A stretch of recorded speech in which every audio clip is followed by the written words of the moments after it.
What's up, everybody? Today's video, full rankings for rookies, Dynasty, and Redraft. Like and subscribe if you don't hate it. Starting off with this beautiful graph before we get into our raw rankings of Redraft for the top 40 players, and then same for Dynasty. Redraft on the left here, Dynasty on the bottom. It just marks off who could potentially be win now guys compared to the other side, which is a little more important because there's more separation of who is your rebuild guys in Dynasty long term. If you disagree, great. It means you have your own opinions. These are just my quick thoughts on certain players. Starting up top with quarterbacks, we got Drake Maye and we got Jaden Daniels. That's the big conversation. Redraft versus Dynasty. If we're talking just super flex year one, Jaden Daniels, there's nobody better. I love Caleb Williams. I love his situation and he runs. But Jaden Daniels has that elite rushing floor. I don't see anyone being better in fantasy as long as he is starting. The thing is, I don't know how confident I am that that's going to be the long-term situation. So long-term, I have him as the fourth best overall prospect behind Drake Maye, even though Drake Maye is seventh for year one guys for me.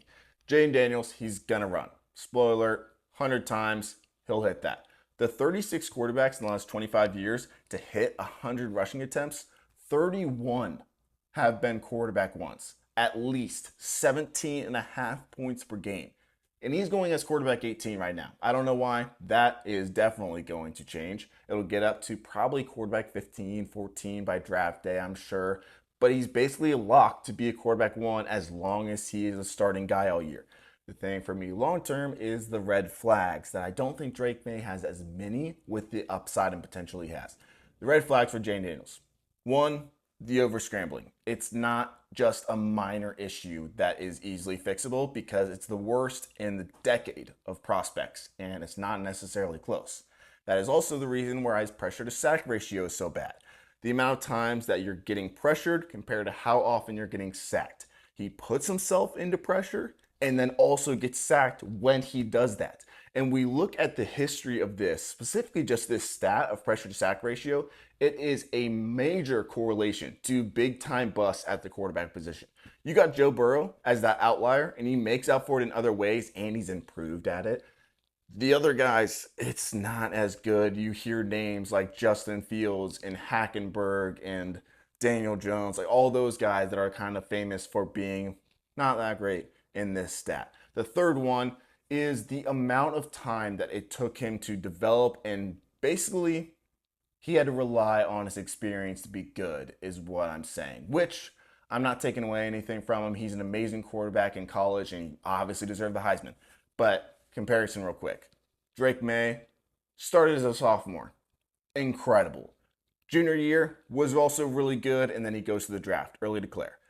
Jaden Daniels' story, true freshman starts as a true sophomore, starts as a true junior, starts as a senior and has a solid year, and then starts as a fifth-year senior for his fifth season and blows it up and was absolutely incredible. The second best fantasy quarterback in terms of points per dropback ever on that Heisman season.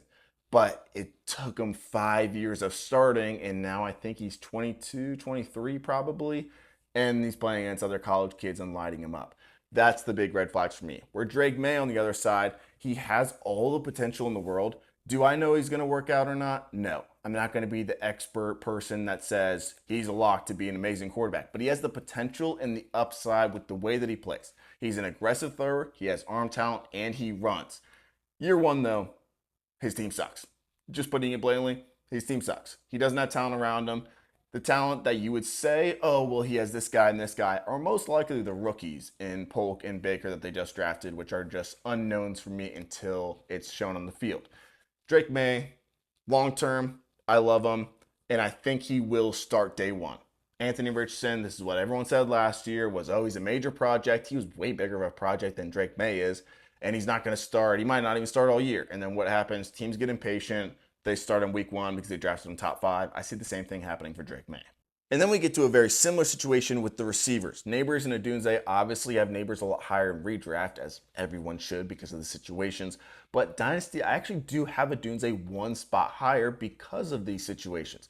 He is tied to Caleb Williams for 5 years on his rookie contract. Year one, it's not going to be that great. Every year after that, it's going to keep getting better and better and better. And if you believe in Odunze like I do, and if you believe in Caleb Williams like I do, he's going to be incredible long term.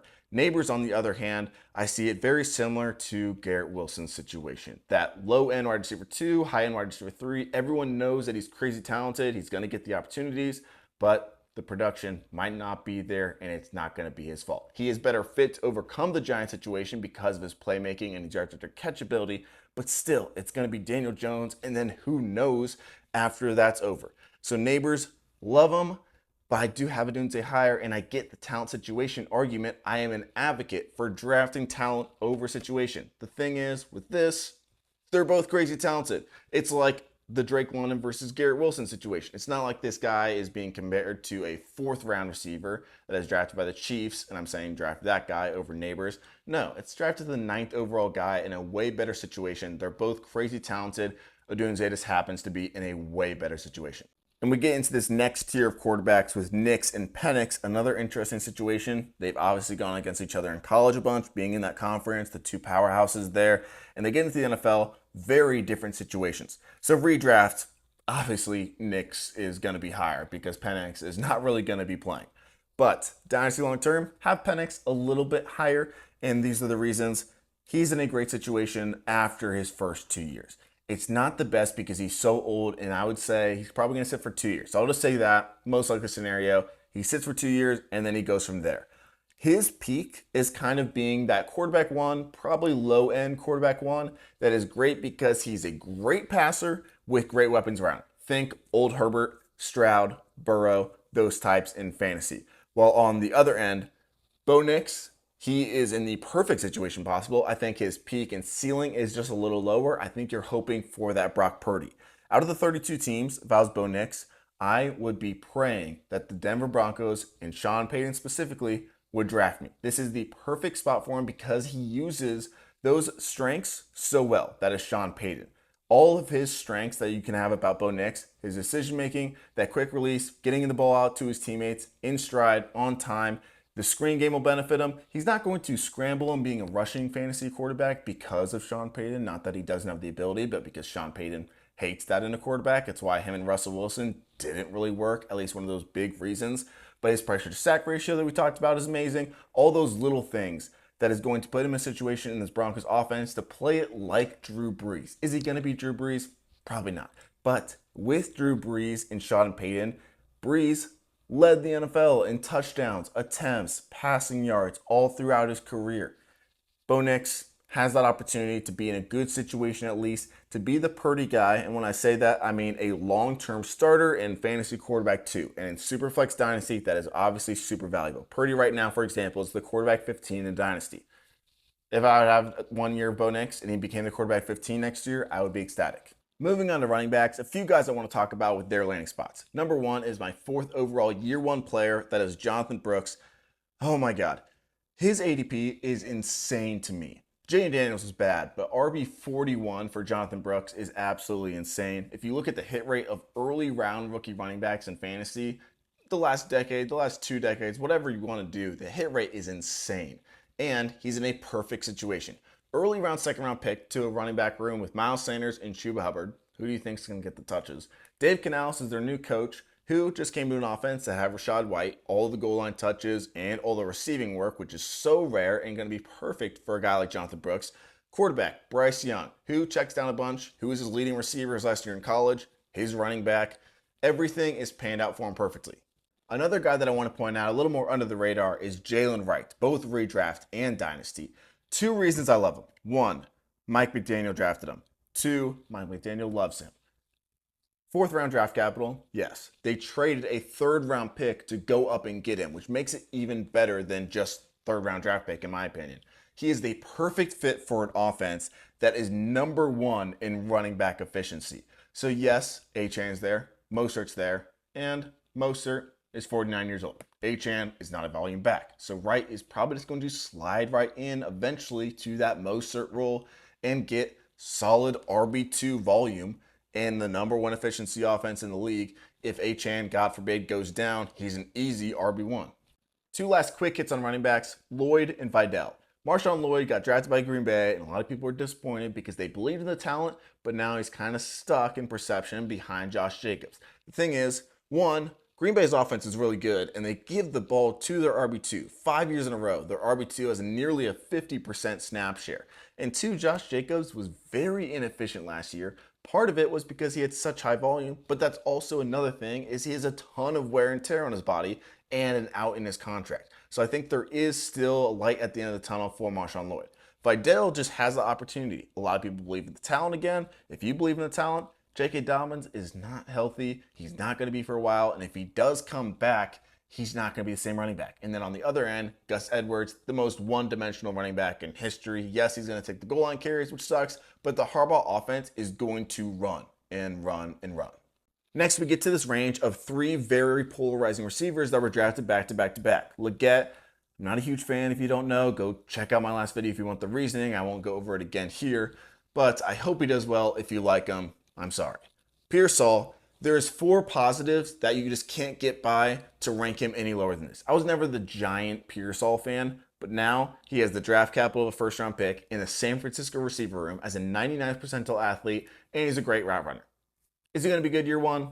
No. It's a low passing volume offense, and he's the 5th option at best. But long-term, I think he's a solid pick.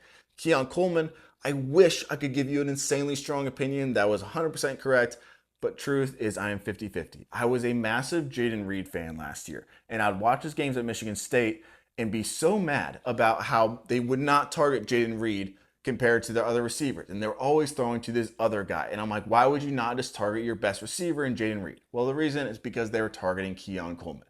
He ended up being better and better and better and had more yards than Jayden Reed. And then he transfers to FSU. And a big reason people that love him will say, oh, he's going to be better in the NFL is because FSU didn't use him correctly, which is true. His success rate, his route running was not very good, and FSU did not help him.